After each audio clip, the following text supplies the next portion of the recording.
Ya, Assalamualaikum warahmatullahi wabarakatuh. Selamat datang untuk rekan-rekan semuanya di sini. Selamat datang lagi di diskusi internal riset. Kali ini episode ke-8 ya. Dan kita menghadirkan pemateri yang sangat luar biasa, yakni Bapak Teguh Dartanto. Beliau adalah dosen dan peneliti di Departemen Ilmu Ekonomi Universitas Indonesia dan saat ini menjabat sebagai Wakil Dekan FEB UI di bidang pendidikan. Dan untuk concern beliau adalah tentang poverty analysis, development economics, applied general equilibrium, dan microeconometrics. Dan kita juga menghadirkan discussion untuk diskusi pada sore hari ini. Ini Bapak Erlangga Agustino Landianto, PhD. Beliau adalah advisor riset dan concernnya di bidang model policy. Sebelumnya Pak Erlangga juga pernah bekerja di beberapa lembaga seperti ASEAN Sekretariat, Bappenas, American Red Cross, dan lain sebagainya. Untuk topik diskusi kita pada sore hari ini, berjudul Enrollment of Informal Sector Workers in National Health Insurance System in Indonesia. Baiklah, langsung saja saya persilakan untuk Bapak Teguh menyampaikan materi.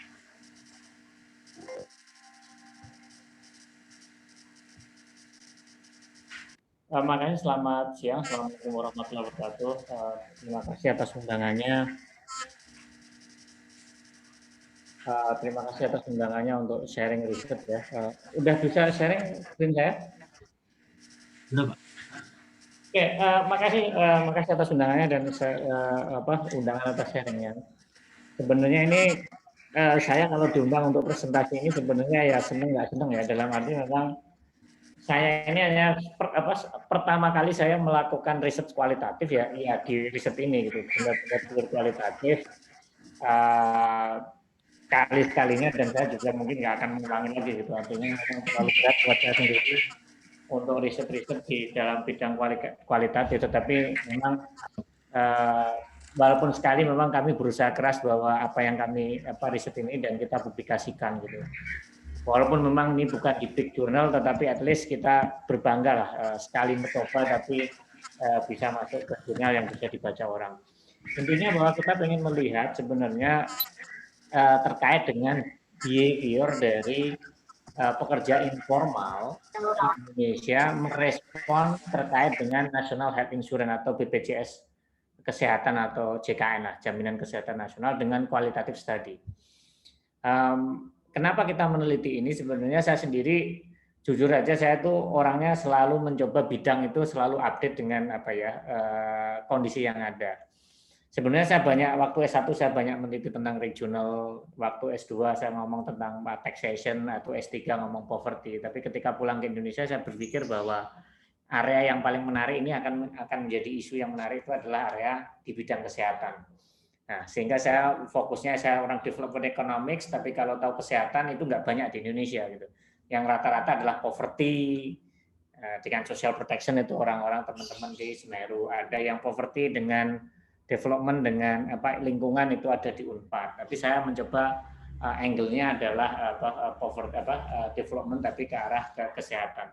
Walaupun saya bukan by train, tapi at least kami mendapatkan banyak funding untuk riset-riset ini. Kami mendapat funding dari JICA, kami mendapatkan funding dari ADB, dan studi ini mendapatkan funding dari OECD. Sebenarnya itu adalah sekuen dari riset.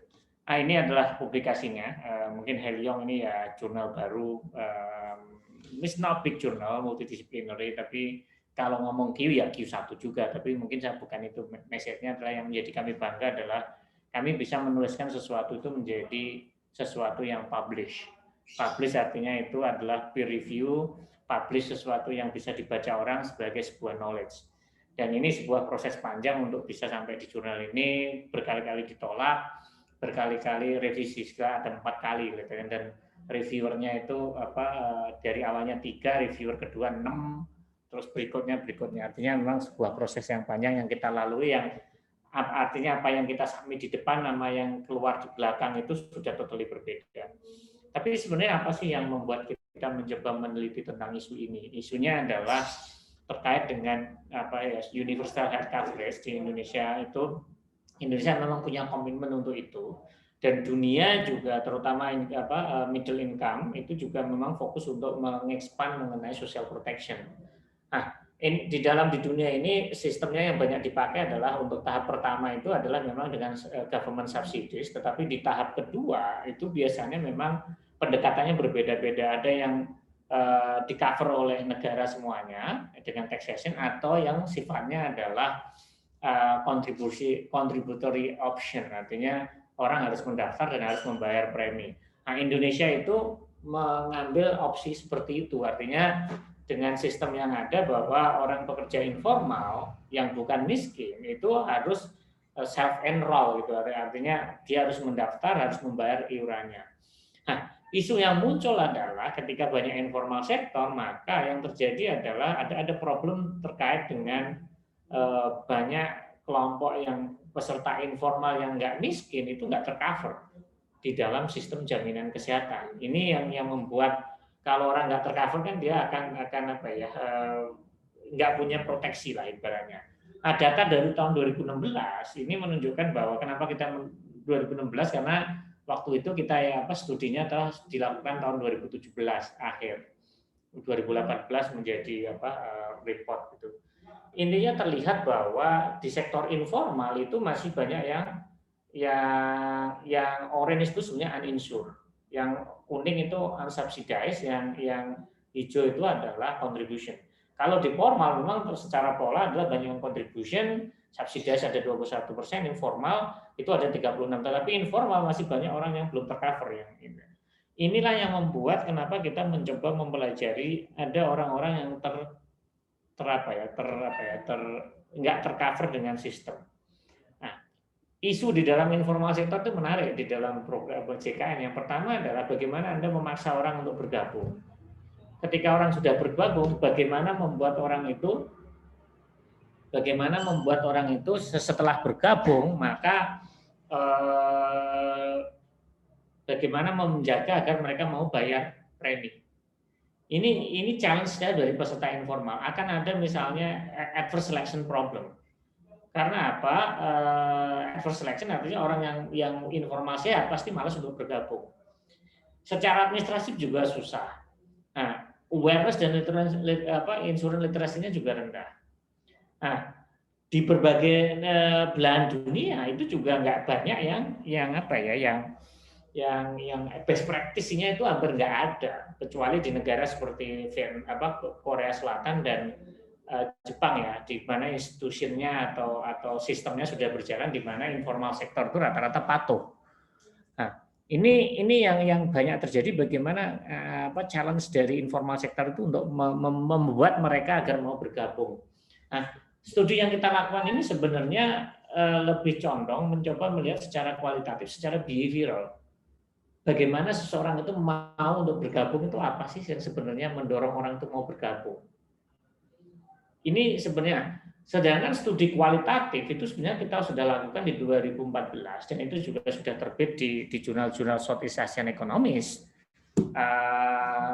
terkait dengan tahun 2014 kita survei apa sih yang membuat orang mau bergabung dengan program gitu. Peserta yang belum bergabung tapi kita tanyakan willingness to join-nya itu seperti apa.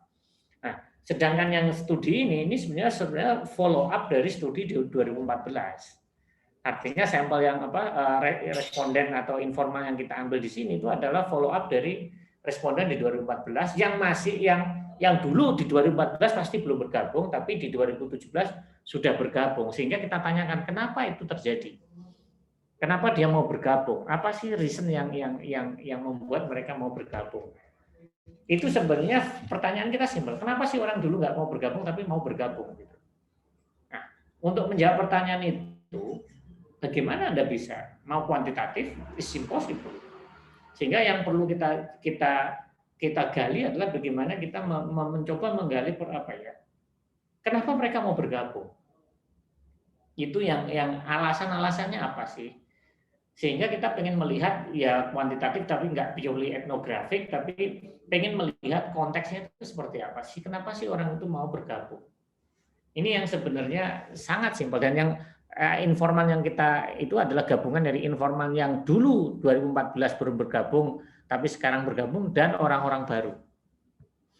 Nah, motivasinya sebenarnya kalau mau sederhananya ada isu missing middle problem, banyak kelas menengah yang belum bergabung, tidak ada effective policy bagaimana mendorong orang itu mau bergabung. Apa? Ngomong misalnya nggak boleh dapat layanan KTP SIM, nyatanya nggak jalan juga. Oke, karena ada uncover, itu bagaimana sebenarnya? Kalau uncover kan sebenarnya keadilan kan nggak pas juga. Sesama anak bangsa harusnya dapat coverage semuanya, toh. Nah, oleh karena itu kita punya ada the urgent need untuk understanding dari behavior orang itu. Nah, kenapa kita pengen melihat ini dua pendekatan, kenapa idenya kenapa kuantitatif sama kualitatif? Ya karena tujuannya apa? Kita itu pengen melihat sebenarnya kualitatif itu small dan even abortive example, dan kita pengen mengetahui sebenarnya apa sih di balik itu. Karena apa? Secara kualitatif kami karena rasa tidak bisa selamanya digambarkan oleh angka, maka kita perlu untuk mendalaminya secara sesama. Kita tahu di tahun 2014 kita sudah kuantitatif, sehingga kita ingin mengeksplor secara kualitatif itu seperti apa sih secara mendalam. Kenapa sih orang itu mau bergabung? Nah, secara kuantitatif, ya kuantitatif itu kan untuk presisi ya sebenarnya. Nah, di sini adalah sebenarnya challenge ya. Saya jujur aja saya ungkapkan di sini bahwa ketika kami melakukan penelitian di awal, ketika turun lapangan, kita itu sebenarnya memang sangat blank dengan konseptual dan juga isu dengan theoretical foundation yang kuat gitu. Tapi lebih waktu itu kita banyak berpikirnya secara logika aja. Nah, tetapi ketika itu jadi report kan sebenarnya di dalam konsep publikasi itu kan apa? Research, report, working paper, setelah working paper baru journal paper. Nah, dari proses itu akhirnya kita mencoba membalut apa yang kita lakukan itu dengan Bordeaux konsep on healthcare choices. Ini penting, sangat penting karena kenapa? Kalau kita nggak pernah tahu konsep apa yang kita gunakan untuk membedah, yang terjadi hanya report aja. Nah, ini kita mencoba membalut ini, apa yang kita lakukan itu dengan pendekatannya adalah medical sociologis. Kami semua tim hampir nggak ada yang itu, semuanya orang ekonomi, tetapi ketika turun lapangan kita meng-hire local researcher yang dia basicnya adalah social scientist atau sosiologis. Nah, intinya kita ingin melihat bahwa di dalam konteks healthcare choice itu orang sangat dipengaruhi oleh tiga hal. Habitus, fields, and capital. Bagaimana interaksinya itu seperti apa, bagaimana pola itu dipengaruhi oleh itu. Nah, interconnected konsep adalah fundamental dari tiga hal itu. Habitus itu adalah how people think and take an action. Habitusnya itu. Habitus itu adalah kondisi di area di mereka bisa tinggal itu seperti apa. Dan field itu adalah power relation dari particular access between social classes dan field-nya itu, ini saya juga kalau suruh menjelaskan secara detail juga setengah-setengah gitu. Saya udah lupa juga sebenarnya di paper itu sebenarnya sangat clear. Dibahas secara mendalam mengenai habitus, field sama capital. Capital itu adalah resources, bisa jadi social capital, bisa jadi physical capital, bagaimana mereka ketiga ini habitus, field sama capital itu mempengaruhi perilaku orang, seeking behavior-nya seperti apa. Apakah memang dipengaruhi social capital, apakah oleh habitus.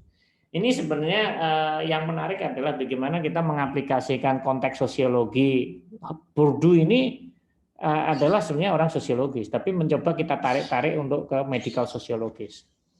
Nah, di dalam penelitian kualitatif Anda harus punya yang namanya framework atau logical atau theoretical foundation yang kuat. Nah, secara metodologi kita kualitatif, tapi sebelum kualitatif memang kita menjalani sebuah proses panjang. Bagaimana kita melakukan identification problem, kita literatur review, kita melakukan stakeholder consultation, kita propose research proposalnya, bagaimana kita antar penelitinya punya pemahaman yang sama, kita punya designing framework, question, guideline itu kita desain. Di literatur kita juga banyak literatur, stakeholder kita konsultasi dengan OECD, BPJS, Bappenas, qualitative expert. Yang berikutnya kita mendapatkan feedback collection, feedback dari expert, feedback dari ahli antropologi. Nah, setelah itu kita punya namanya final design, bagaimana final equation-nya, bagaimana fieldwork guidance-nya, bagaimana ethical clearance kita harus mengajukan clearance ya, uji etik, kaji etik, kita juga standar ikut kaji etik. Kita juga ada field permit dari Kesbangpol, kita urus semua. Artinya memang riset-riset yang menggunakan human subject itu harus lolos dengan uji etika. Nah, setelah itu ada field work, kita preparation, kita hiring local researcher untuk tahu konteks di masing-masing daerah, briefing mengenai social protection, terus kita identifikasi dari informalnya seperti apa. Kita mengidentifikasi dulu yang responden waktu survei 2014, kita lihat kembali siapa yang kira-kira eligible dan new informant. Nah, di fieldwork kita melakukan in-depth interview kepada informan, FGD dengan local stakeholder, kita bekerja simultan, tapi saya sebagai principal investigator, saya juga pergi ke Deli Serdang, Pandeglang, dan Kupang. Nah, kita melakukan documentation itu field notes, recorded, dan foto-foto. Nah, yang paling susah di dalam konteks riset kualitatif itu adalah triangulation-nya. Ini setengah mati. Bagaimana Anda bisa mensummary-kan, kita hanya mengambil 20 atau 30 waktu, 29 atau 30 informan yang terbagi ya sebenarnya nggak merata, tapi bagaimana kita mengekstraksi informasi itu, apakah informasi itu yang benar nggak.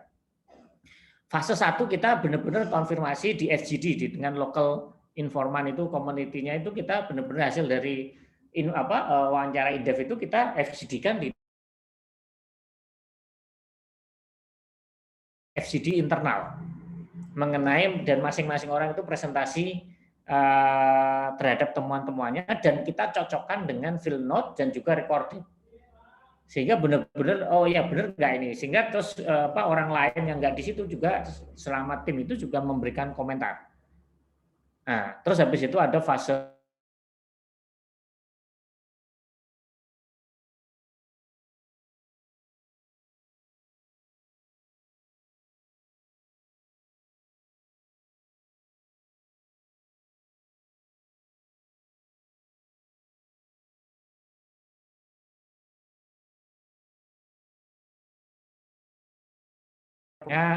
ada Deli Serdang, Pandeglang, dan Kupang. Artinya Deli Serdang itu merepresentasikan industri dan service sektor, Pandeglang itu agriculture sektor, Kupang ini fisheries. Artinya kita memberikan justifikasi lah kenapa area-area itu diambil. Mahal ya mahal, studi ini mahal karena yang biayai OECD, ya lumayan lah. Hasilnya seperti apa sebenarnya? Hasilnya adalah terkait dengan socio-demographic karakteristik, akses to economic, social, and cultural capital. Artinya bahwa seseorang bergabung dengan BPJS itu banyak sekali terkait dengan social capital, social network. Artinya ada family relation, ada teman tetangga, ada teman kerja yang mempengaruhi. Informalnya sebagian besar yang di sini adalah informal sektor, ya lulus SMA, sandwich generation itu adalah generasi yang punya anak sama punya orang tua, tinggal satu rumah atau enggak tinggal satu rumah itu bisa aja, karena itu orang tua didorong oleh anaknya untuk bergabung. Gitu. Ada juga yang sifatnya seeking dan seeking behavior dalam accessing itu. Intinya bahwa karena dia pernah sakit, maka dia mau bergabung. Dan juga karena orang butuh perawatan rutin, sehingga mereka mau nggak mau mendorong mereka harus bergabung. Ya kan? Kalau dia nggak punya kebutuhan, maka nggak mau bergabung. Dan ada yang satu mengenai mereka sudah tua, misalnya melihat orang tuanya sudah tua, punya risiko untuk sakit, maka didaftarkan. Sehingga mereka berpikir bahwa bergabung dengan BPJS itu merupakan the cheapest alternative untuk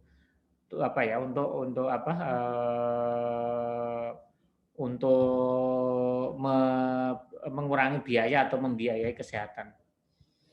Oke, mungkin teman-teman bisa baca secara lebih dalam dan mungkin nanti kita bisa explore mengenai apa sih what's going on di balik itu gitu. Tapi ini adalah bagaimana work employment condition and symbolic power of the economic capital. Intinya adalah orang itu aware terhadap financial risk, covering their own cost, mereka itu rata-rata gini, mereka berpikir bahwa employment kondisinya itu nggak bagus, mereka bekerja informal, pendapatannya nggak tentu, apalagi di Kupang itu adalah bekerja di lautan itu resikonya sangat tinggi, kecelakaan kerja, sakit itu sering. Sehingga mereka berpikir bahwa program JKN atau National Health Insurance System itu adalah safety net, sebagai safety net. Dan juga orang-orang yang pernah punya pengalaman tercover oleh asuransi, maka dia cenderung mau bergabung. Nah, ini juga ada yang namanya habitus and social network. Nah, ini intinya bahwa dari temuannya itu adalah bahwa orang mau bergabung itu karena orang di Indonesia itu decision making-nya itu banyak dipengaruhi oleh lingkungannya, terutama family, keluarga dekat. Ada social communities, pengajian ibu-ibu atau kalau di Deli Serdang itu namanya perwiritan, wirid lah, kelompok wirid. Ini sangat-sangat sangat mendorong mereka untuk bergabung gitu. Ada neighborhood, artinya ada primary health facility, misalnya gini dulu waktu di Deli Serdang itu ada bahwa yang mendaftarkannya itu adalah Vaskes. Karena waktu itu kalau sekali didaftarkan maka awal-awal itu Vaskesnya itu dapat pembiayaan kapitasi selama 6 bulan. Kan lumayan kan, kalau kapitasinya adalah 8.000, 6 bulan dapat 48.000. Kalau mendaftarkan satu orang, itu biayanya hanya 25.000. Artinya bagi health facilities itu juga menguntungkan gitu. Nah, yang berikutnya adalah ada collaboration between formal institute dan community dari social growth. Artinya ini sosialisasi dari BPJS Kesehatan juga ada berpengaruh lah, religious leader, community leader.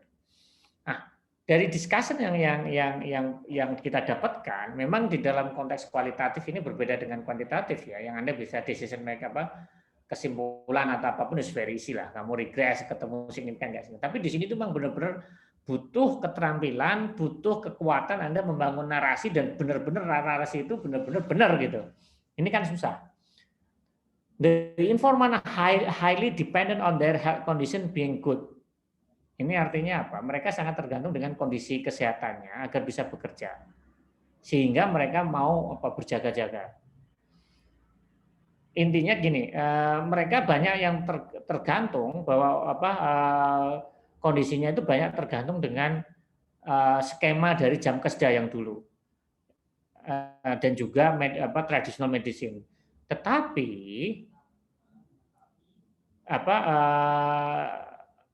tetapi kalau untuk treatment yang advance itu jam kerja nggak mengcover. Sehingga sebenarnya kepemilikan asuransi ini konteks ini kan tadi Rizal sama discussion di dalam kualitatif itu harus Anda balut dengan framework dari yang sebelumnya. Intinya bahwa orang nggak punya asuransi itu karena memang low economic capital dan low dari human capital, nggak punya duit dan nggak punya pengetahuan. Nah, intinya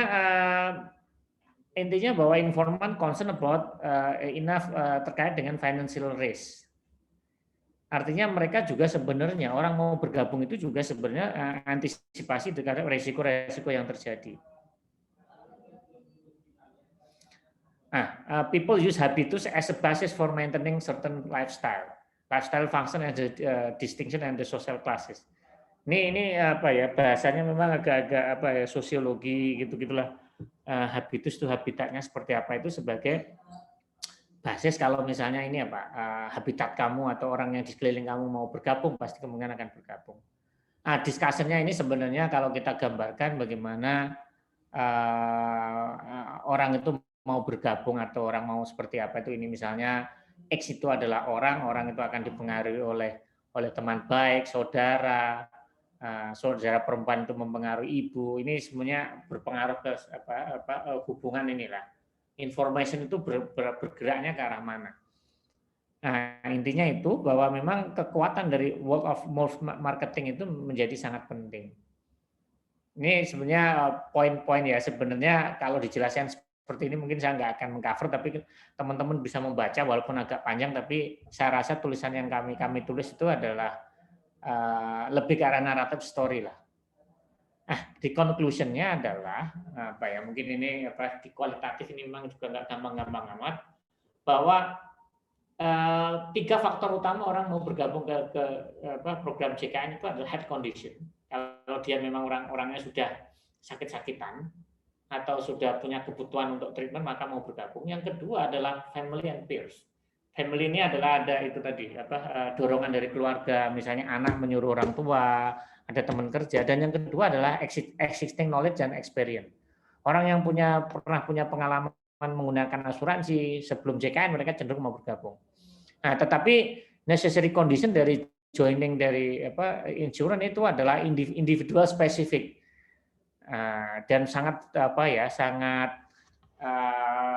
tergantung dari individual karakteristik, socio-economic condition, development dan belief system.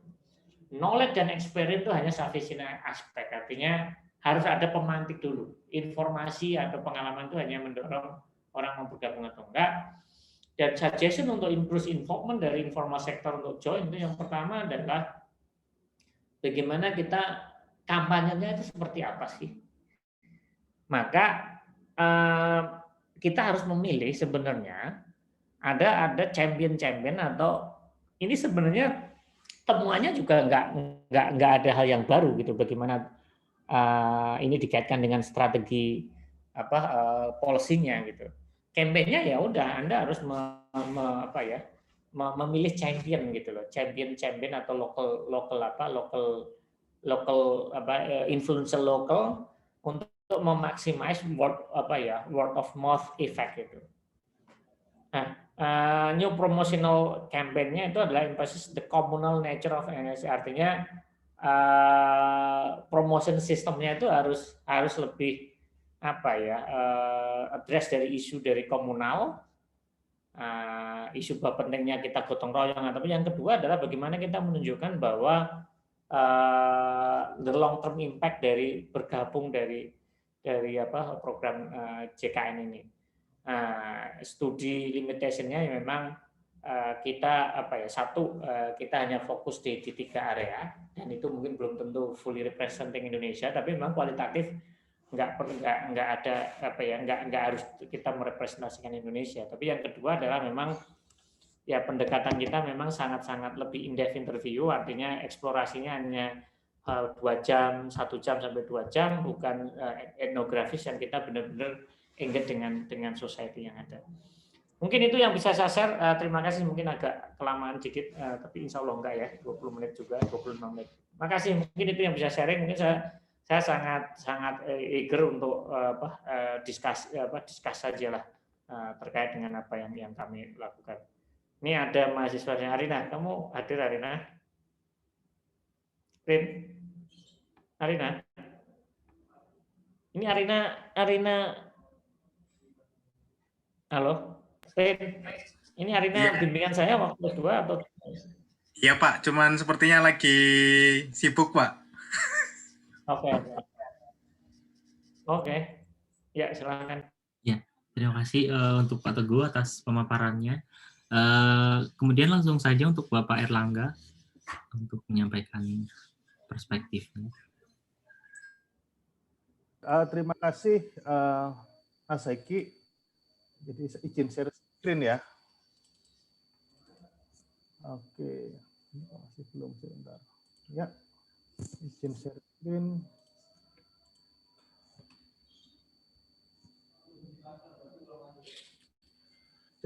Oke, terima kasih juga buat Mas Teguh atas paparannya yang sangat keren. Jadi secara singkat saya akan sampaikan bahwa keren ya. Jadi saya baru tahu kalau itu ternyata yang nulis orang ekonomi semua. Saya kira tuh timnya tuh banyak dari orang sosiologi. Wah, itu kalau orang ekonomi itu tuh keren banget itu.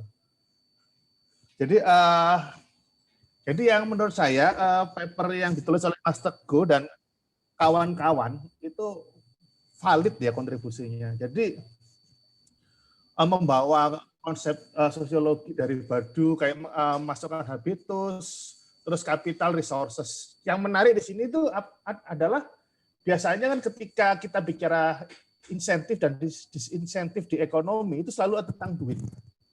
Jadi duitnya berapa?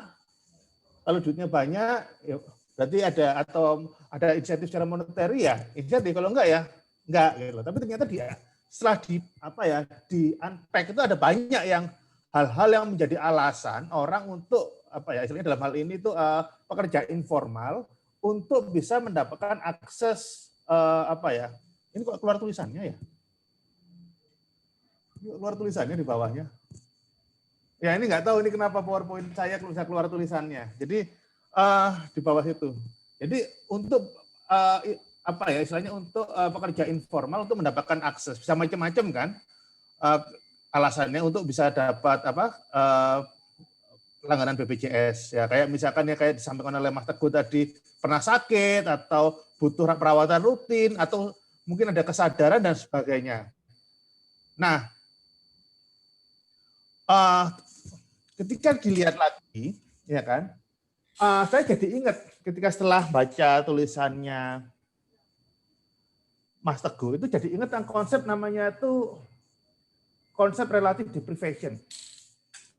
Relative deprivation itu beranggapan bahwa orang itu deprive, ya kan, ketika dia tidak bisa punya necessities yang orang lain punya atau dianggap normal di masyarakatnya, ya kan. Nah, ketika kita melihat konsep itu kemudian ngelingkar dengan tulisannya Mas Teguh, akan terlihat bahwa sebenarnya itu persepsi orang tentang kebutuhan itu dipengaruhi apakah orang lain punya, dia punya atau enggak. Nah, menurut saya ini adalah suatu keberhasilan dari promosi awal dari BPJS dan di mana ada sebuah transformasi dari pola pikir di masyarakat bahwa BPJS menjadi sebuah kebutuhan. Ya kan? Nah, ketika banyak yang menganggap BPJS sebuah kebutuhan, maka kemudian influence mulai muncul. Yang tadi katanya Mas Teguh ada semacam kayak social capital lah, atau peer effect, social network, dan sebagainya. Nah, terkait juga dengan kampanye yang disampaikan oleh Mas Teguh tadi, nah, socially perceived necessities itu bisa berubah berdasarkan waktu, budaya, atau proses pendidikan, atau kampanye yang masif. Jadi hal yang tidak butuh, bisa jadi butuh. Nah ini sebenarnya kita bisa beranggapan oleh socially perceived necessities itu bukan sesuatu yang natural. Tapi bisa di-trigger, karena itu banyak, banyak dari strategi marketing perusahaan swasta pun pakai itu, merubah persepsi tentang kebutuhan itu apa. Jadi kita tidak bisa bilang bahwa ini butuh atau tidak, tapi kebutuhan yang di-driven. Ya contohnya handphone lah. Zaman saya SMA, ada teman punya handphone, kita bilang nggak buat apa punya handphone kan, ada telepon, ya kan, ada telepon koin, ya kan, telepon apa zaman dulu kan, kita nggak butuh handphone itu. Tapi bagaimana dengan transformasi berbagai macam sumber, transformasi terus kampanye masif dari pabrik-pabrik handphone itu menjadi gaya hidup awalnya kan, punya handphone itu keren. Kemudian setelah punya handphone itu keren, menjadi berubah lagi, handphone makin canggih, tiba-tiba kita butuh handphone. Handphone itu adalah satu segalanya, kayak telepon pakai handphone, alarm pakai handphone, internet pakai handphone, dan sebagainya. Jadi itu bisa didorong gitu loh. Kebutuhan itu bisa ditransformasikan, sesuatu yang awalnya kayaknya butuh dan nggak butuh bisa didorong dengan berbagai macam. Seperti kata disampaikan Mas Teguh berbasis komunitas misalkan, mendorong komunitas itu satu strategi. Tapi yang pasti adalah kebutuhan itu bukan sesuatu yang fix. Jadi seperti itu. Itu yang menarik dari tulisan ini. Kalau kita unpack itu bisa seperti itu. Nah, kemudian saya jadi ingat juga dengan capability approach. Kita bicara tentang capability approach, itu sebenarnya penelitian Mas Teguh itu berusaha membuka black box ya kan antara resources dengan functioning. Ya kan? Di sini black box di capability itu terkait dengan choice. Capability dan choice. Nah, capital, habitus, feel itu fokus terkait dengan resource, endowment, environment, dan juga value di situ. Jadi pemikirannya siapa? Bourdieu, Bourdieu. Ya, Bourdieu itu sebenarnya dia tuh mencoba meng-unpack, ya kan, resources, salah satu komponen dari resources, dan juga value itu sendiri. Nah, dia tuh berusaha menjelaskan apa yang membuat orang tuh memilih. Nah, satu yang menarik dari papernya Mas Teguh adalah Mas Teguh itu berusaha menjelaskan apa pilihan-pilihan itu yang diambil. Jadi sebenarnya itu open the black box. Jadi tulisannya Mas Teguh itu selain dikemas pakai tulisannya pakai konsepnya Purdue, itu juga bisa dikemas pakai konsepnya capability approach. Dengan data yang sama, kerangkanya dirubah, jadi tulisannya sama, dipakai, misalnya di package yang berbeda, dikemas dengan berbeda. Jadi seperti itu. Nah, jadi mungkin itu sedikit tanggapan dari saya. Secara ringkas tulisannya keren. Oke, terima kasih. Saya silakan kembali kepada moderator. Ya, terima kasih untuk Pak Erlangga. Kemudian saya langsung buka saja apabila ada yang mau didiskusikan dari rekan-rekan peserta diskusi di sini. Dipersilakan.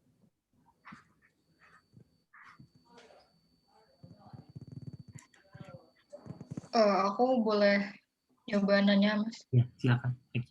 Iya. Sebenarnya kalau misalkan bicara masalah pekerja, ada satu hal yang sering muncul di pikiran tuh kalau misalkan ini kan tentang informal sector. Kalau nggak salah informal sector juga bisa kekumpul dalam serikat pekerja ya Pak ya? Misalkan buruh atau segala macam yang bekerja di bidang industri kayak tekstil. Nah, ada nggak sih Pak kalau misalkan dari aku kepikiran ada nggak sih influence dari kayak misalkan perbedaan antara pekerja yang sebenarnya dia masuk ke serikat pekerja sama enggak, soalnya kalau pernah baca kalau yang dari dari prakerja gitu, kalau pekerja yang ikut dari serikat pekerja itu lebih aware tentang kayak misalkan kartu prakerja gitu, kayak misalkan mereka udah tahu daftarnya, alurnya, kemudian secara kolektif juga mereka kira bareng sama teman-teman sehingga prosesnya juga lebih gampang. Nah kalau misalkan dari kasus JKN sendiri itu dia prosesnya ada perbedaan nggak antara pekerja yang dia ikut serikat pekerja atau enggak? Kira-kira gitu Pak. Mungkin langsung ya saya jawab. Mungkin sebelumnya saya makasih Mas Erlangga. Wah, kalau tahu dari capability approach itu mungkin saya pakainya capability karena saya waktu itu bingung juga ini pakai kalau misalnya tahu itu makasih itu inputnya, artinya memang sebenarnya angle yang berbeda framing bukan framing ya, theoretical foundation yang berbeda bisa menjadi satu paper yang lain lagi itu. Iya.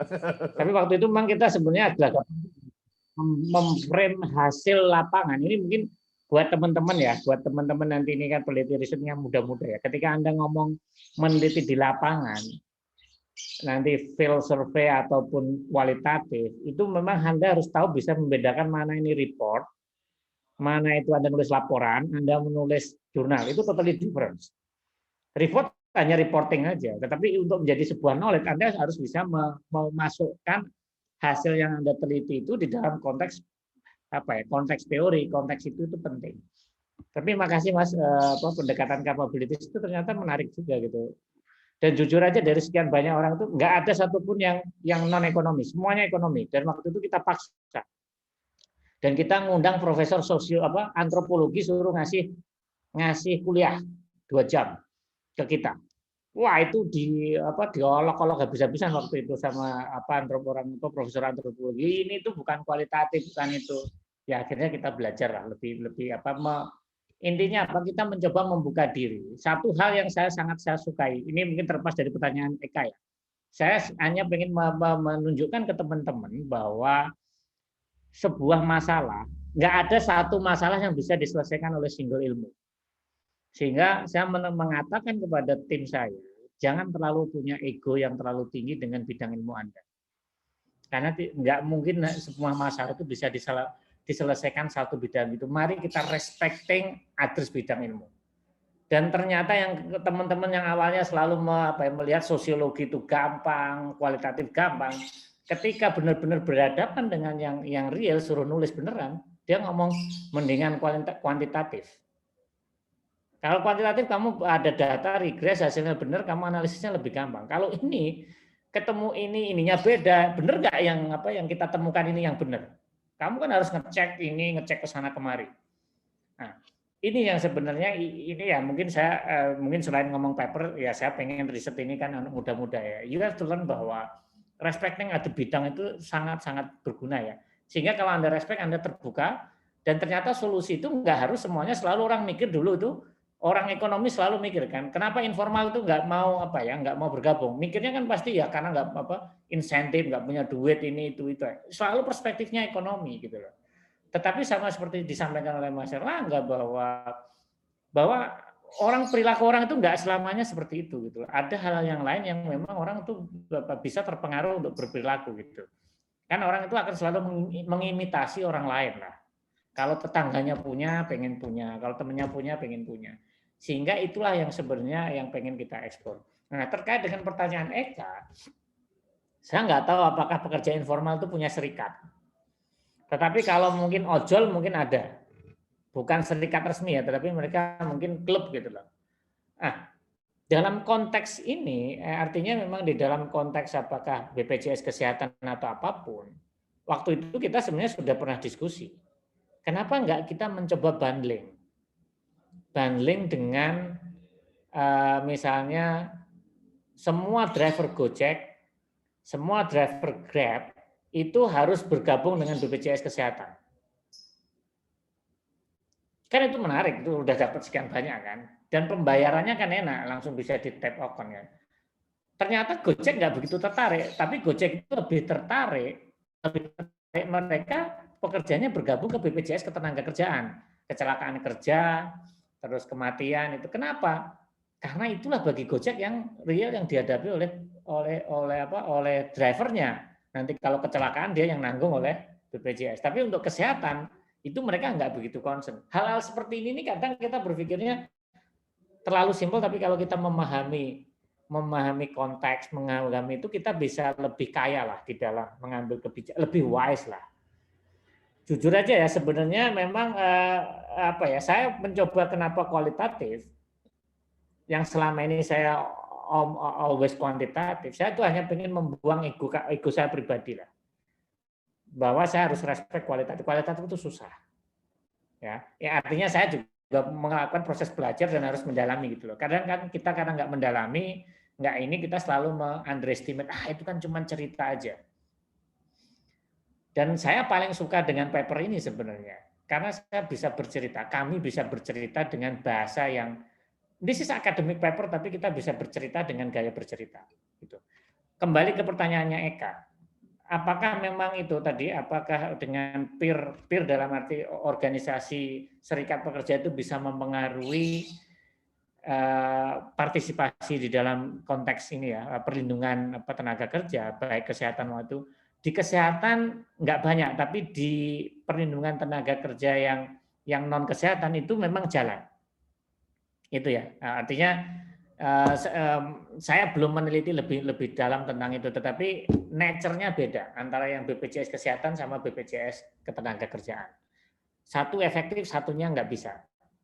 Karena memang ada concern juga bagi Grab ataupun Gojek. Berbeda dengan case-nya Singapura atau Thailand, Singapura atau Malaysia, dipaksa. Artinya Gojek boleh ini, tetapi tenaga kerjanya harus tergabung dalam sistem jaminan. Di Indonesia kan nggak berani pemerintahnya melakukan itu. Nah ini kan problem kan, artinya berbeda treatmentnya gitu. Grab atau Gojek yang beroperasi di Singapura, you have to comply with the social security system. Karena kan di dalam era sekarang gig ekonomi, gig artinya apa digital platform worker itu kan perlindungannya nggak jelas, ya kan? Informal, formal itu sekarang agak blur gitu loh. Karena mungkin juga banyak orang yang akhirnya anak-anak muda itu pengennya freelance, digital platform, connect dengan platform, dia bisa bekerja. Ini tantangan ke depan lebih besar, Mas. Ya ini mohon maaf saya ngomongnya agak lebih besar dibandingkan isu kesehatan. Oke, mungkin saya sangat-sangat open lah. Mungkin kalau ada yang mau bertanya, what is the behind apa research kita ini itu gitu. Silakan. Ya, terima kasih. Yang lain ada yang mau ditanyakan? Selamat siang, Assalamualaikum Pak Teguh dan Pak Erlangga. Ya, saya ingin bertanya terkait ini Pak. Kalau dari hasil interview atau FGD yang kemarin sempat Bapak lakukan bersama tim di lapangan, apakah ada temuan atau informasi menarik terkait gender differences in terms of health seeking behavior, Pak? Jadi khususnya mungkin bagi pekerja informal yang dia itu juga perempuan dan mungkin dia itu juga sebagai breadwinner in her family, gitu. Apakah kemudian itu memiliki pengaruh tertentu terhadap bagaimana mereka memahami health insurance yang ada di sistem kita saat ini? Terima kasih, Pak. Intinya kan apakah ada apa gender difference lah di dalam respon to JKN ini. Memang terlihat ketika konteksnya di Kupang itu wanitanya sangat-sangat dominan. Culture-nya beda. Mungkin agak berbeda ya, mungkin di Jawa itu wanita nggak begitu dominan, tapi kalau model kayak di Kupang, wanita itu very very dominan. Bapak-bapak atau anak-anak muda itu kalau berantem itu misalnya contohnya ya, wah itu kalau mak-mak udah keluar semua ngebukin pada lari semua gitu. Sehingga apa dalam konteks di Kupang itu decision making-nya itu banyak di perempuan. Artinya mereka mikir kan suaminya melaut, resikonya tinggi, dia ditinggal anak, proteksi. Mereka lebih berpikir untuk bagaimana protect the family. Pattern itu juga sedikit terjadi di Pandeglang, tapi kan bukan Pandeglang, di Deli Serdang. Tapi kan Deli Serdang adalah areanya bukan area laut ya. Tapi lebih ke arah industri services, sehingga resikonya nggak tinggi. Sehingga pattern mengenai risiko itu lebih banyak di Kupang.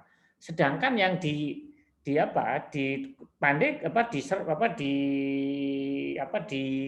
Deli Serdang itu lebih ke arah help seeking behavior. Artinya dia bergabung karena memang satu pengen murah lah, karena mau lahiran lah, lebih ke arah situ. Help seeking behavior-nya lebih menonjol. Sedangkan kalau yang di Pandeglang itu mix. Tapi risiko itu nggak begitu. Tapi mereka lebih banyak yang karena Pandeglang itu juga dekat dengan Serang, dekat dengan industri, maka banyak yang mereka sebenarnya udah punya pengalaman sebelumnya. Oh, ternyata tercover asuransi itu enak ini tuh, sehingga mereka mau bergabung. Ya, sedangkan yang di Kupang itu memang little bit difference. Mereka juga ada faktor risiko karena di nelayan itu risikonya tinggi, sakit, risiko ini, kecelakaan ini. Yang kedua adalah memang dari peer-nya itu strong. Faktor gereja itu strong. Artinya memang memang family strong, satu wanitanya strong, peer family-nya itu strong karena kan itu marga ya, masih punya mungkin di Deli Serdang juga ada marga, tapi Deli Serdang itu ternyata bukan Batak, sebagian besar kita waktu itu Melayu malah ininya kan, orang mikirnya Batak tapi Melayu kan. Deli itu kan kerajaan Deli kan lebih Melayu. Kalau di Kupang itu satu woman-nya strong, yang kedua adalah ada family marga, yang ketiga adalah gereja strong. Sehingga faktornya itu ada itu tadi, feel habitusnya itu sangat-sangat dominan terkait dengan itu. Itu yang kami nggak bisa mengeneralisasi satu, tapi memang lokal karakteristiknya berbeda-beda. Yang ini sebenarnya ini yang menjadi kritik dari reviewer waktu itu.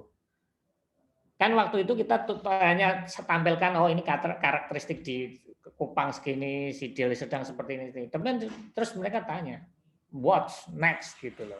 Bagaimana Anda bisa membungkus ini menjadi sebuah narasi yang beneran, bagaimana yang necessary, bagaimana yang sufficient condition itu yang penting. Inilah yang menjadi susah kenapa penelitian kualitatif itu ya subjektivitas peneliti banyak bermain, tapi bagaimana kita mengurangi subjektivitas itu, makanya triangulasinya itu berkali-kali. Ini yang mungkin mungkin buat teman-teman ya, saya juga mungkin sekali ini dan saya nggak mau lagi penelitian kualitatif. Udah susah, lama, mahal, harus di lapangannya lama, itu pengalaman kami. Dan mahal, jujur aja ini habis sekitar waktu itu kita dapat $45.000. Berapa itu? Lumayan nggak murah gitu loh untuk riset ini. Itu ya gender itu berpengaruh di wilayah tertentu karena Indonesia is very diverse. Ini yang juga menanyakan bahwa dengan konteks ini apakah hasil kami itu bisa digeneralisasikan dalam konteks Indonesia enggak? Ya itu ya kita berkelit-kelit aja lah untuk menjawabnya dengan reviewer. Ya, terima kasih. Ada lagi yang mau ditanyakan? Yang lainnya?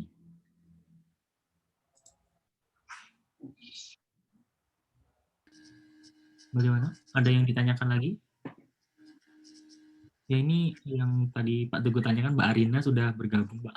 Iya. Selamat siang Pak Teguh.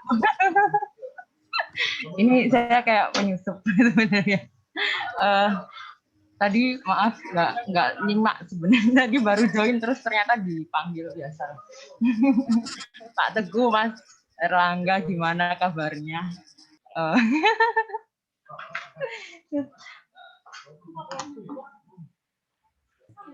Nggak kedengaran ya? Kabar baik. Mbak. Jadi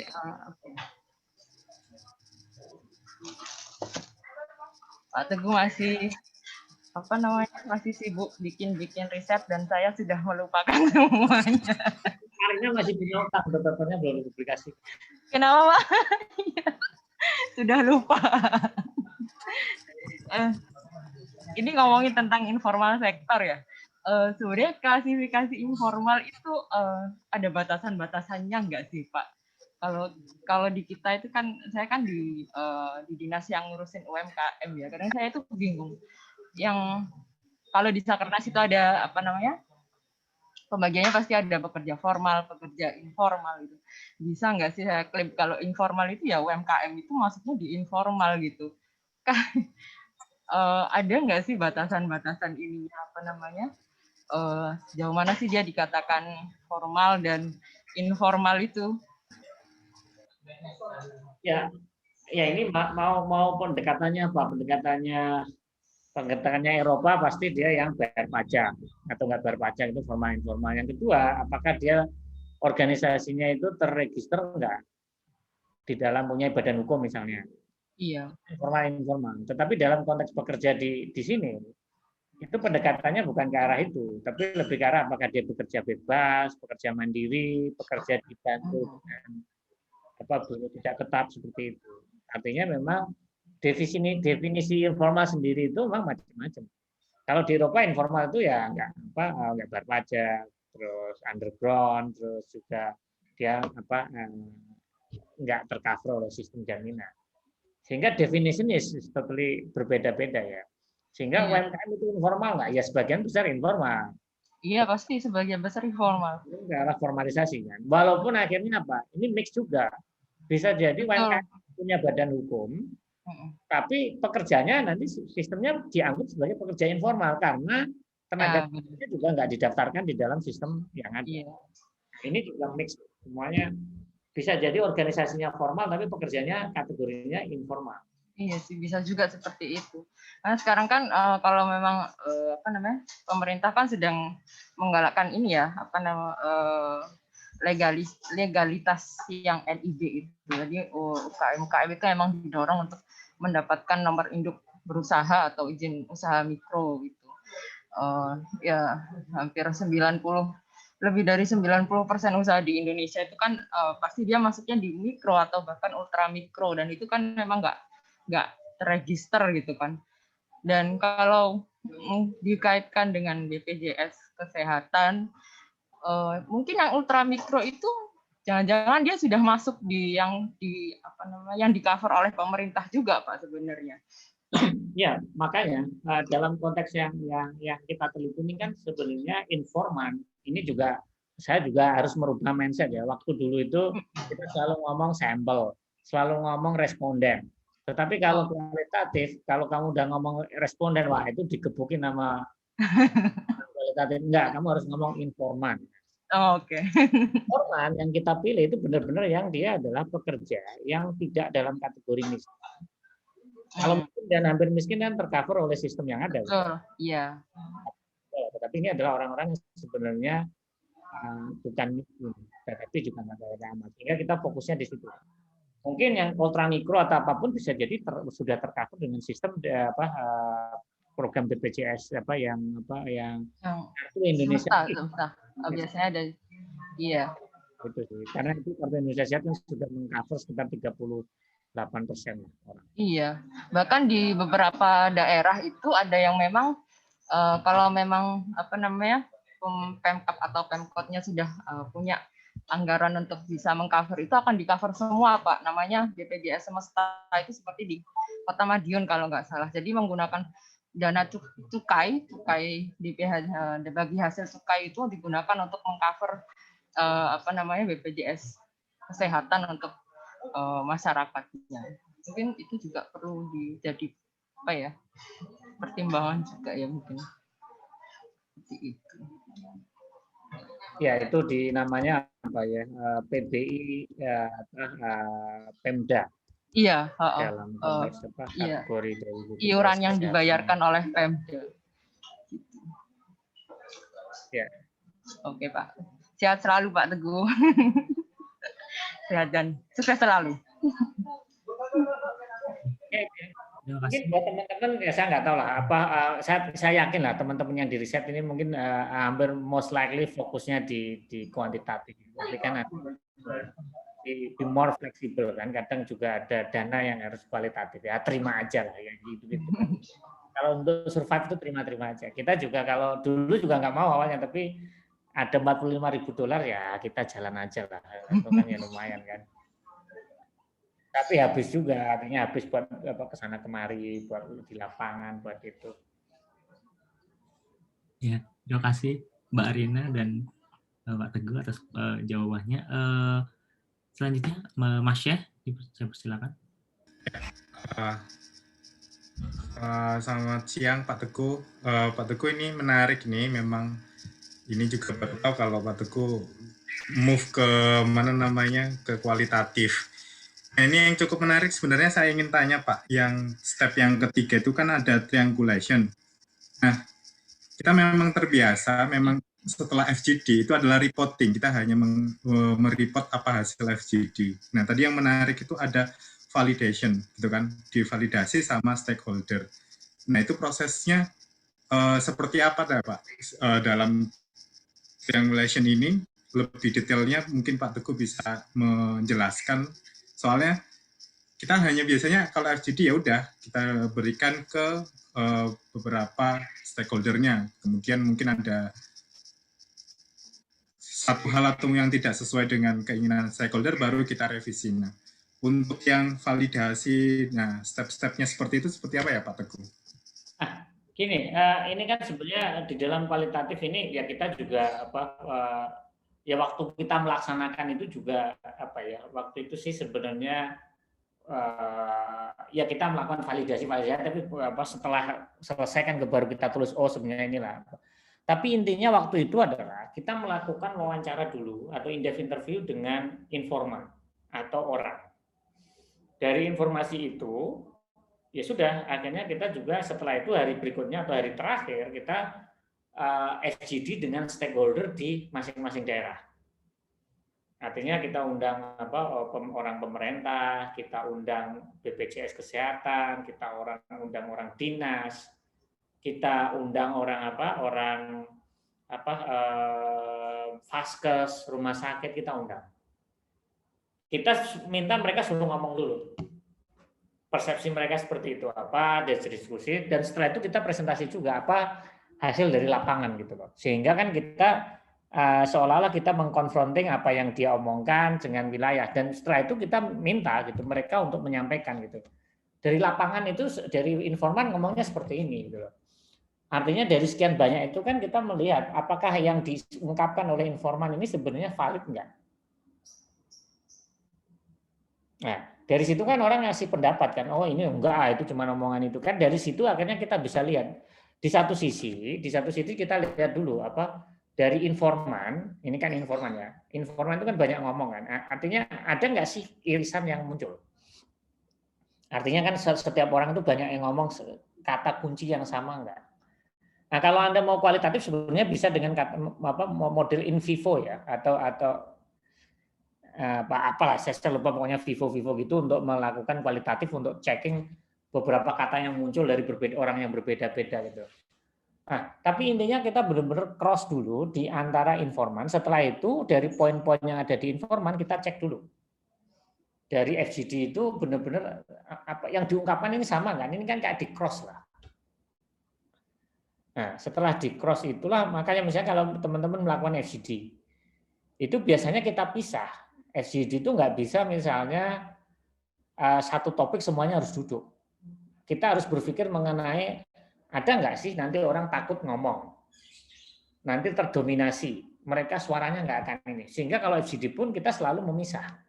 Misalnya kita grup ini beda dengan grup yang lain, sehingga suaranya itu bisa saling di cross. Gitu. Itu sebenarnya fokus di FGD. Jangan sampai FGD itu nanti akhirnya kita hanya fungsinya adalah melaporkan apa yang terjadi. Tapi nggak ada cross validation, apakah yang disampaikan itu benar nggak? Ini yang juga tantangan kita untuk meneliti kualitatif. Sehingga teman-teman kalau FGD itu ya perlu divalidasi juga. Nanti note-nya itu dari peneliti yang hadir itu, misalnya kan kita kemarin itu fase 1 kan kita FGD-nya di lokal dengan stakeholder. Fase kedua itu setiap masing-masing orang yang turun ke lapangan itu catatannya dia nyatetnya apa, terus kita dengerin rekamannya seperti apa, dan juga kita minta catatan dari si local researcher. Sehingga benar-benar sama nggak sih yang kita tangkap dari satu orang informan itu. Sehingga benar-benar kita cek satu persatu. Jangan-jangan nanti di antar peneliti itu sendiri persepsinya beda. Apa yang ditangkap, apa yang ditulis, catatannya kita kadang nulis ya yang utama-utama, hasil rekaman, dengan juga hasil local researcher kalau kita pakai local researcher gitu. Sehingga kita benar-benar jangan sampai bias dari peneliti itu terlalu besar ya di dalam menentukan hasil itu. Dan ini kan coba Bapak teman-teman lihat bahwa fase triangulasinya ada kita sampai 5 step gitu. 5 step sehingga benar-benar bahwa yang muncul itu adalah isu. Ini yang mungkin juga saya baru tahu pentingnya triangulasi ketika kita misalnya melakukan riset-riset kualitatif, mendengarkan wawancara, pendapat kayak itu. Ini yang teknisnya memang kita berkali-kali, benar-benar kita berdebat gitu loh, berdebat antara tim peneliti bahwa catatannya dia apa, hasil transkripnya apa. Kalau misalnya kan, misalnya dia catatannya A, yang disampaikannya agak B, tapi transkripnya beda. Kenapa kamu berbicara yang berbeda gitu loh? Seorang penelitinya, interpretasinya. Dan kita juga misalnya kan timnya ini ada yang turun ke Pandeglang sendiri, Deli Serdang sendiri, Kupang sendiri, saya yang turun di tiga-tiganya, sehingga semuanya itu saling mendengarkan gitu. Sebenarnya kalau hasil interview seperti ini itu harusnya hasilnya itu yang kamu tulis ini, bukan yang persepsi ini gitu. Itu yang sebenarnya nggak gampang sih, tetapi memang kita juga harus mengkompres ya. Kadang di dalam FGD yang muncul itu kan keluh kesah nih.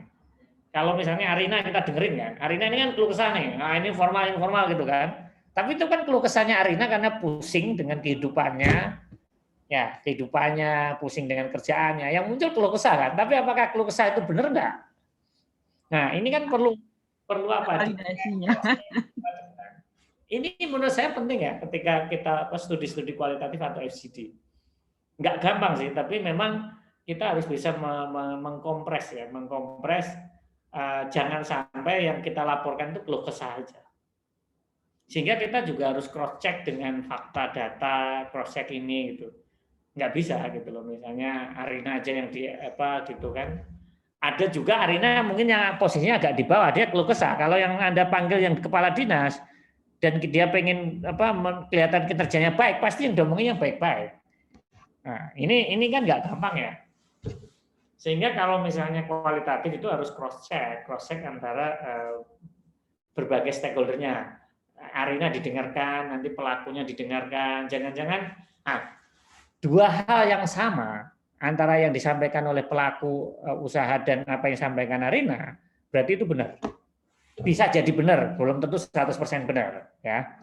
Nah, ini yang artinya bahwa kesepakatan bahwa sesuatu yang akan kita ambil sebagai topik itu ya akhirnya itu tadi, apakah tervalidasi nggak, apa keluh kesahnya Arina tervalidasi oleh pelaku nggak? Jangan-jangan apa yang disampaikan Arina itu nggak terjadi dengan pelaku, berarti Arina cuma keluh kesah aja. Nah, udah pusing dengan kehidupan jadinya keluh kesah. Ketika kesempatan dikasih mic FGD kan seneng lah, dia akan ngomong keluh kesah kehidupannya. Itu bisa aja. Sorry ya Arina ya. Gitu. Artinya memang harus cross validation-nya itu penting ya. Terima kasih Pak. Ya, ada lagi yang mau ditanyakan? Yang lainnya? Dipersilakan.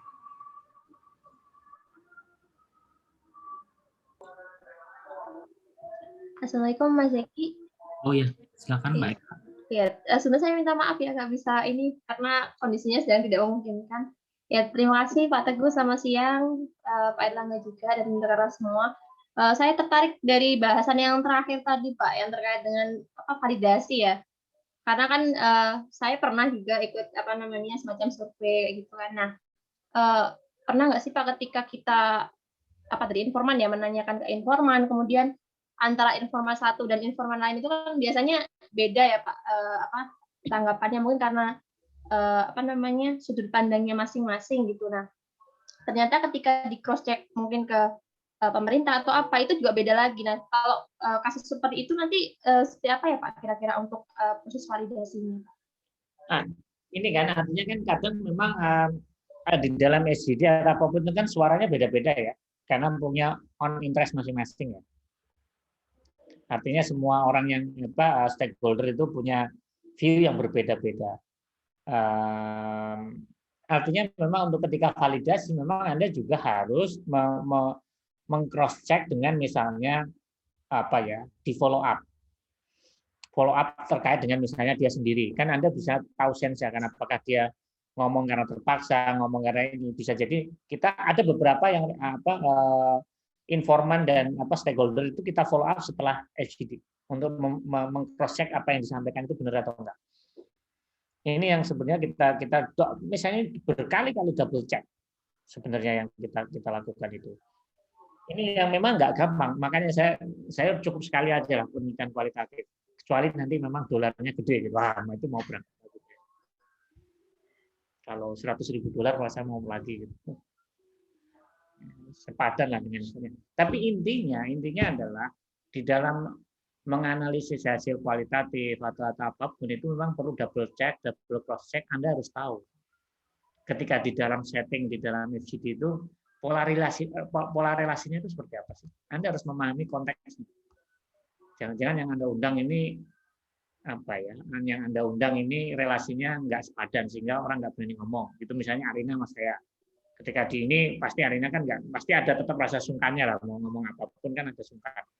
Nah, yang seperti itu Anda harus pahami konteksnya. Makanya ketika Anda memilih stakeholder dalam FGD itu harus settingnya itu harus dipahami. Jangan sampai ada orang yang nggak bisa mengeluarkan apa yang disampaikan. Dan Anda bisa harus menangkap itu sense-nya, sehingga perlu misalnya di follow up. Ya, di follow up misalnya, kelihatannya dia nggak terbuka deh ini, ya, sehingga itu perlu di follow up. Dan yang pasti Anda juga bisa konfirmasi dengan data-data fakta atau data-data statistik. Itu sih pengalaman saya, nggak ada jawaban yang clear ya. Kalau ekonometris yang clear kan, kalau ini apakah ini instrumental variabel yang benar nggak? Itu kan ada aturannya YOGO atau apa itu kan. Kalau ini kan ya subjective feeling lah, karena rasa kualitatif itu rasa ya. Ya, terima kasih banyak Pak Teguh. Ya, terima kasih Mbak Eka dan Pak Teguh. Selanjutnya ada yang mau ditanyakan lagi rekan-rekan? Mungkin kalau belum saya sekalian Mas ada satu lagi yang saya sedikit ganjal ini. Ya, tadi kan sudah sama Mbak Eka ya, Mbak Eka Farika ya tadi ya. Itu kan sama Mbak Saskia tadi ya sempat disinggung masalah gender ya. Terus tadi Mbak Eka Farika itu sempat menyinggung masalah kalau misal punya semacam serikat itu kan mudah untuk istilahnya untuk mendaftarkan BPJS misal seperti itu. Nah, kalau selain gender itu apakah ada kayak faktor lain itu Pak yang mungkin lebih cenderung dominan gitu? Karena kasusnya gini Pak, kalau di desa ya, kasusnya di desa itu kan sebenarnya banyak sekali tenaga informal, tetapi mereka mandiri, maksudnya perorangan gitu, misal kayak bangunan, terus ada yang ya kayak kerja pabrik tapi bukan yang formal gitu kan. Nah itu rata-rata mereka itu tidak mengerti dan tidak memiliki BPJS di itu Pak. Itu yang beberapa seringkali saya temukan untuk di daerah di desa-desa seperti itu sih Pak. Nah ini apakah juga terkait lokasinya apakah juga berpengaruh juga gitu? Ya, dalam konteks tadi, memang ini berbeda-beda nature-nya. Kenapa seorang bekerja? Misalnya kalau yang di Deli Serdang, itu kan industri sama services yang karakteristiknya kan juga ada yang formal, ada yang informal gitu. Nah, sebenarnya buruh-buruh kayak model di Malang atau buruh-buruh yang itu kan sebenarnya banyak buruh pabrik yang sebenarnya pola relasi kerjanya kan sebenarnya subkon ya.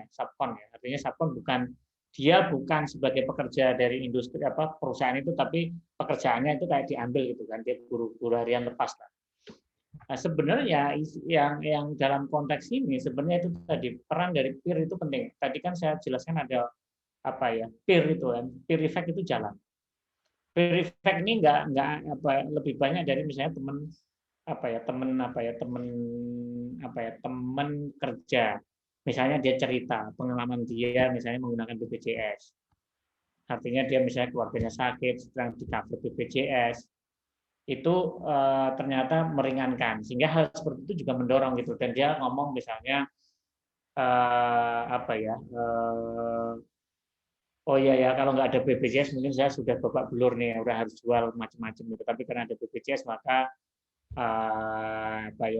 dengan adanya BPJS maka dia tercover gitu, terlindungi gitu. Itu ada yang seperti itu juga ada gitu. Artinya misalnya dulu bedah sesar gitu kan. Bedah sesar gitu, pengalaman orang lain bedah sesar, ada yang habis banyak, ada yang karena itu BPJS maka dia tercover. Hal yang seperti inilah sebenarnya bisa terjadi gitu loh. Karena memang by nature adalah sistem JKN kita adalah self enrollment, artinya pekerja informal harus bayar sendiri. Mereka mau nggak mau hampir susah untuk kolektif gitu. Artinya memang lebih ke arah individual specific cases gitu loh. Orang mau bergabung ya karena mungkin lebih banyak on individual perspektif gitu. Ini terjadi dan ini terlepas dari isu yang JKN ya. Kita pernah melakukan sebenarnya eksperimen pertanyaan orang mau nyumbang. Kita tanya. Intinya apa? Misalnya satu dikasih pertanyaan, kita kasih sebut bahwa ada sekian juta orang nggak bisa membayar iuran BPJS Kesehatan. Ada di satu penduduk desa ini ada sekian ratus nggak bisa ini. Terus ada pertanyaan satu orang, si anak gadis seorang tukang ojek ini sakit nggak bisa bergabung di BPJS karena nggak punya uang dan sakit. Nggak bisa bayar iuran. Mana kira-kira orang mau nyumbang yang mana? Yang cerita mengenai satu orang yang sakit atau cerita sebuah data statistik yang besar tadi? Anda tebak mana? Cerita yang sakit tadi. Cerita yang sakit ternyata bahwa bagaimana Anda misalnya bercerita ya, kenapa tadi ini konteks pekerja ya. Misalnya kita ngomong kalau misalnya BPJS Kesehatan itu akan melindungi, akan mengcover, itu mungkin orang nggak akan tertarik gitu. Tapi misalnya ceritanya misalnya gini, Mbak Eka, temennya Mbak Eka, temen deket gitu. Mbak Eka misalnya belum bergabung gitu, cerita gitu ya, anak saya sakit ini itu gitu kan. Tapi karena saya beruntung saya rutin membayar ini, ketika anak saya sakit jadinya saya nggak ngeluarin biaya. Terus misalnya temennya Mbak Eka ngomong, tuh kan Mbak, anaknya Mbak Eka kan sama dengan seusia anak saya kan, bisa jadi anaknya juga sakit. Nah, faktor-faktor seperti itu ternyata lebih efektif mempengaruhi orang dibandingkan fakta data mengenai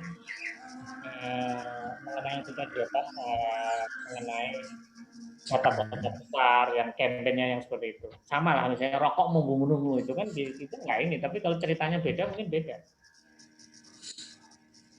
Nah, ini mungkin itulah Mbak yang baik ya, model bahwa peer effect itu memang penting. Saya banyak meneliti dengan kuantitatif peer effect ya. Kuantitatif saya banyak meneliti terkait dengan kuantitatif mengenai peer effect. Misalnya saya meneliti mengenai apakah peer effect itu mempengaruhi choice dari kontrasepsi enggak? Ini kalau yang sudah menikah ini apakah pemilihan kontrasepsi itu Ibu-ibu ini kalau milih ini bisik-bisik nggak, kamu pakai apa, suami kamu pakai apa. Rina, tutup dulu kuping kamu. Nah, itu seperti itu perfect ngaruh. Sama juga saya meneliti satu tentang rokok. Itu apakah peer teman merokok anak itu, kalau di dalam satu wilayah RT itu ada anak yang peernya itu merokok, apakah ada tendensi nggak sih si anak ini akan ikut merokok nggak? Ternyata iya. Artinya memang di dalam konteks masyarakat yang relatif egaliter, saya nggak tahu ya, Malang mungkin egaliter, mungkin Madura beda. Mungkin Madura mirip-mirip dengan Kupang, dia ada center religious leader yang mungkin dominan. Karena mungkin di Kupang itu religious leadernya lebih, pola relasinya bukan peer ya, tapi lebih atas bawah ya, religious leader dengan masyarakat. Tapi mungkin di arek ngalam ya, Malang itu mungkin egaliter gitu, lebih condong mungkin peer teman, ya teman ngumpul, teman bisik-bisik itu mungkin lebih berpengaruh. Di Deli Serdang relatif peer, teman ngaji, teman itu lebih berpengaruh. Artinya kan kita harus bicara tentang konteks ya, peer itu yang mana? Kalau misalnya masyarakat yang misalnya tapal kuda Jawa Timur itu kan atau Madura itu kan mereka sangat-sangat religious leader, kiai, ustadz itu kan lebih dominan. Mungkin intervensinya nggak bisa one size fit all for all. Ini yang mungkin main message-nya yang pengen kita sampaikan juga dari riset ini, bahwa needs bahwa BPJS kesehatan atau apapun ketika melakukan campaign itu harus adopting the local wisdom, local characteristic. Kalau misalnya masyarakatnya egaliter, berarti ini harus pendekatannya lebih tukang gosipnya siapa. Tapi kalau nggak egaliter, ada itu ya kiainya yang dipengaruhi gitu loh. Nah, sebenarnya tulisan ini itu sudah pernah ditulis oleh Abhijit Banerjee di dalam judulnya Gosip. Gosip, bagaimana cara murah menyebarkan informasi dengan network. Ini Abhijit Banerjee ya, penerima Nobel itu menulis tentang gosip, bagaimana spreading information. Nah, makanya buzzer itu penting. Buzzer itu teorinya benar, kita murah, kasih aja buzzer daripada kita campaign di koran ini, kasih aja duit ke buzzer lebih murah daripada bayarin koran di Kompas iklan kan berapa? Ratusan juta kan? Nah, kasih buzzer aja 10 juta suruh keluar. Nah, ini kan bagaimana riset-riset ekonomi ini kan udah berkembang ke sana kemari gitu loh. Sebenarnya buzzer atau apapun itu sebenarnya secara teoritis si Abhijit Banerjee itu sudah menulis gitu, tentang bagaimana menyebarkan efektif spreading the information melalui network gitu. Judulnya Gosip. Itu Mbak Eka, mungkin saya nggak bisa menjawab langsung, tapi sangat tergantung konteks apakah peer network itu berpengaruh. Tapi memang Terima kasih untuk pertanyaannya Mbak Eka. Ya mungkin 2 pertanyaan lagi ya, rekan-rekan. Dipersilakan.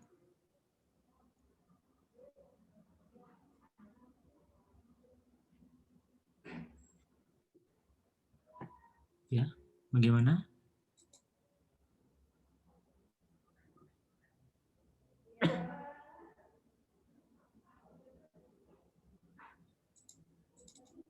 Halo? Ya, dipersilakan rekan-rekan apabila ada yang mau ditanyakan lagi. Masih ada waktu 8 menit.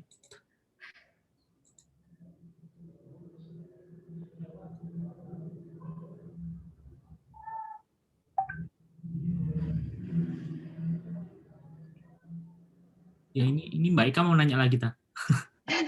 Ya tapi ini di luar ini, maksudnya kalau teman-teman sudah tidak ada gitu, saya ingin bertanya, tapi ini mungkin di luar ini ya Pak ya, di luar paper ya Pak. Maksudnya ya jadi selama ini kan saya juga seringnya itu penelitiannya kuanti ya Pak ya, kuantitatif. Jadi yang data kemudian hasil sudah pasti hasil gitu kan, nanti terus tinggal interpretasi gitu kan. Nah ini sebenarnya saya juga berharap pengen gitu bisa sekali menulis untuk yang kualitatif gitu. Cuman ya tadi ada gambaran untuk bagaimana memulainya itu Pak. Itu yang kadang kayak masih ragu gitu Pak. Kalau kuantitatif kan kita berangkatnya biasanya dari teori, dari yang udah ada, modelnya sudah ada. Kemudian kita tinggal mencari data, teori dan lain-lain gitu kan. Nah, kalau untuk kuali sendiri pada saat dahulu Pak Teguh ini memulai itu seperti apa ya Pak ya? Mungkin untuk ini. Oke, sebenarnya ini saya drivernya adalah itu tadi Fulus ya, jujur aja Fulus. Gini, artinya sebenarnya kita sudah meneliti mengenai isu ini secara kuantitatif itu waktu 2014 kita sudah kita dapat finding dari JICA Jepang. Terus follow up-nya saya dapat funding dari ADB. Untuk apa? Kan dulu awalnya saya meneliti kenapa orang untuk bergabung. Yang kedua, ADB ngomong orang yang bergabung mau bayar enggak. Nah, itu juga sudah terbit di Applied Health Economics and Applied Health Economics and Health Policy kalau nggak salah. Dan itu kemarin tahun lalu dapat penghargaan dari Dikti sebagai salah satu jurnal top rank lah di bidang kesehatan, ekonomi kesehatan. Terus yang ketiga, ADB datang. OECD datang, dia pengen tahu secara kualitatif. Pengen tahu, nggak pengen kuantitatif, gitu, nggak pengen angka, tapi benar-benar pengen tahu narasi ceritanya itu apa sih sebenarnya. Story of change-nya itu apa. Sehingga riset kuantitatif atau kualitatif itu sangat tergantung dari kebutuhan. Anda mau apa? Ini ya, Anda mau apa? Kalau tujuannya Anda memang ini untuk sebuah policy, untuk sebuah presisi data bahwa oh ini kebijakan ini, itu kuantitatif. Tetapi kalau Anda pengen tahu story-nya, story of change-nya, naratif story-nya, kenapa sesuatu itu bisa berjalan, kenapa sesuatu itu nggak jalan, itu angka nggak bisa, susah. Anda membutuhkan riset kualitatif. Misalnya cobalah misalnya selama pandemi ini kenapa sih perceraian naik gitu misalnya. Ya Anda bisa kuantitatif, bisa mendesain survei banyak gitu, tapi kan Anda kadang butuh cerita. Itu ya, satu cerita. Oke. Story of change-nya seperti apa? Saya juga pernah dapat dana riset dari isu tentang rokok. Saya banyak meneliti rokok sekarang.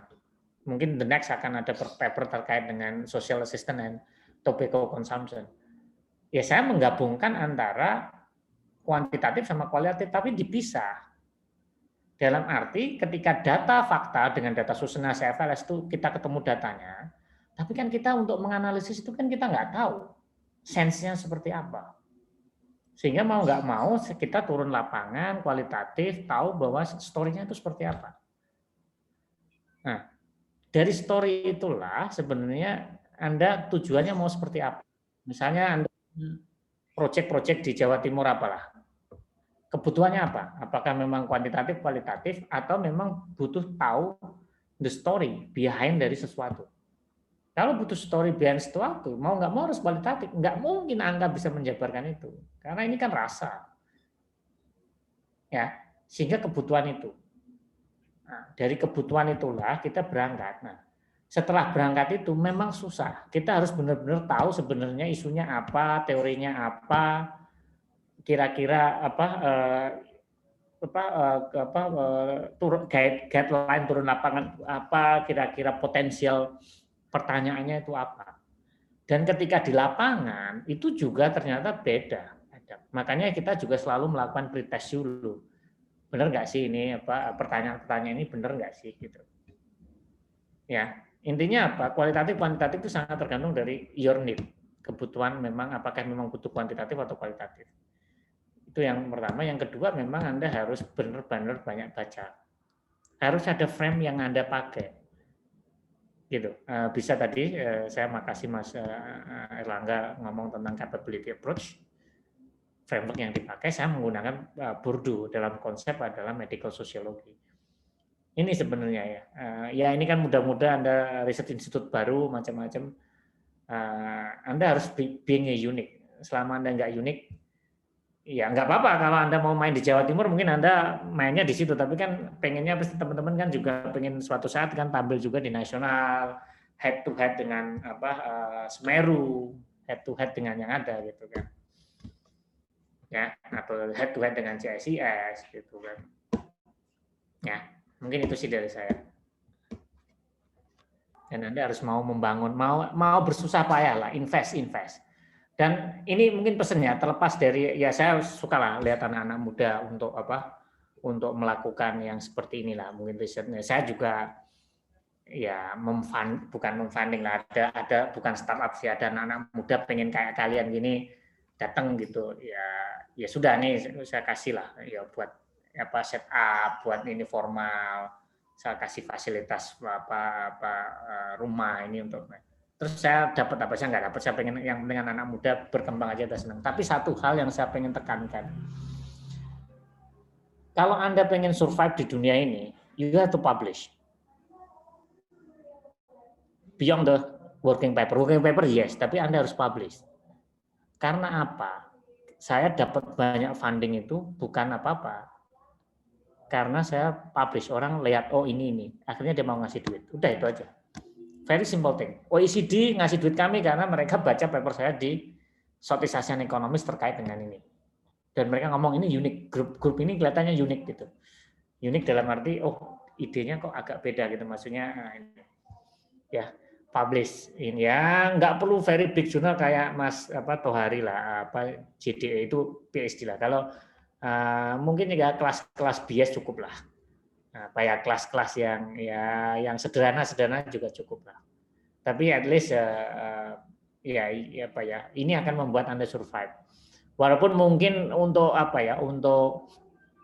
untuk misalnya di Pemda atau di Bapeda Kabupaten mungkin enggak, tapi at least Anda itu akan direcognize oleh orang lain gitu loh. Itu aja sih mungkin pesan saya buat yang muda-muda untuk surviving di dalam konteks ini.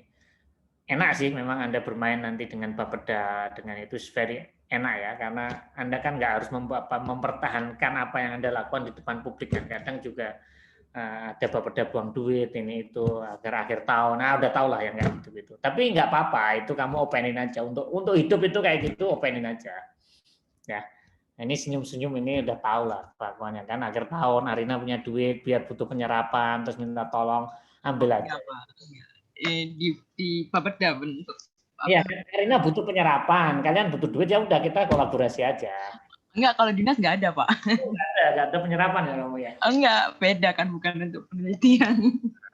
Gitu lah, mungkin itu ya dari saya. Udah jam ini, masih saya kembalikan lagi. Mohon maaf ya ngomongnya nggak hanya paper tapi kesana kemari. Tidak apa-apa Pak. Ya, mungkin saya cukupkan dulu ya teman-teman, karena Pak Teguh ada acara selanjutnya. Saya ucapkan terima kasih untuk Pak Teguh atas ilmunya yang sangat bermanfaat ya, nggak hanya bicara tentang hasil temuan papernya, tapi juga berbicara dengan penelitian kualitatif yang kita harus benar-benar melepaskan ego kuantitatif kita ya, atau pada bidang tertentu. Ya sekian dari saya. Bila ada salah kata mohon maaf. Wassalamualaikum warahmatullahi wabarakatuh.